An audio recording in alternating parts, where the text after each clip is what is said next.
Здравейте от Слънчева, Калифорния. Името ми е Стефка Георгиева, под псевдонима Стефани Чива тук в Холивуд. Като бивша състезателка по таеквондо с 21 златни медала, аз искам лично да поздравя всички таеквондисти, които се състезаваха в Европейското първенство в София. Поздравления за всички успехи, поздравления на ветераните за първо място, поздравления за 5 златни медала при жени и мъже. И специално искам също да поздравя мъжкия отбор, който ще остане в историята на Европейското първенство с първата титла на шампиони в Power Team Sparring.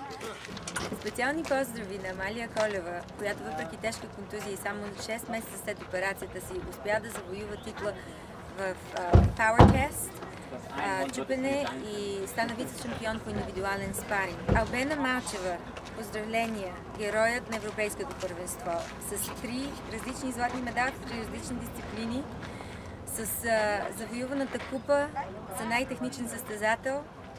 Поклон! Преди 20 години, когато аз бях един от първите членове на българския национален отбор, българите се знаеха в цял свят с високото си техническо майсторство. След толкова години радвам се да засвидетелствам днес, че българският отбор продължава да бъде на едно от най-високите равнища в Европа и в света и че таеквондо се популяризира като спорт в България. Чрез таеквондо Господ отвори много врати за мен. Например, като успешна кариера тук в Холивуд, като каскадьорка, дубльорка на бойни сцени, хореограф, актриса, продуцент. Сега в последните години също бях приета в залата на славата на Международното общество по бойни изкуства.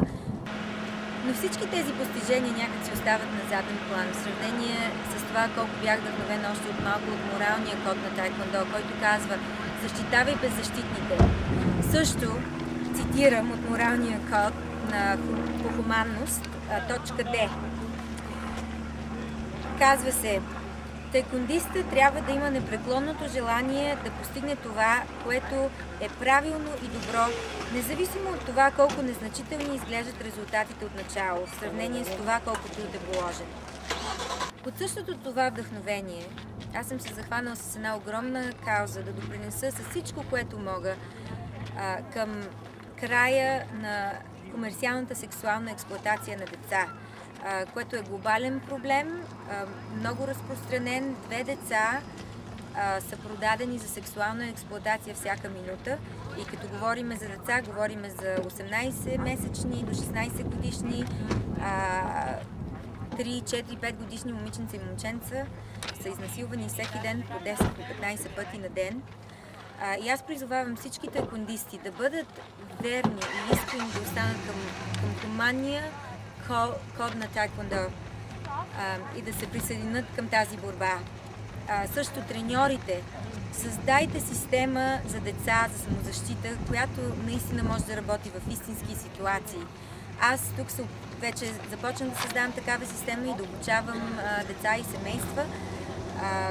За повече информация, моля, обърнете се към нашия уебсайт, който виждате отдолу на екрана, www.loveneverfailsworldcharity.org или www.thepurefilm.com. Благодаря за вниманието и успех!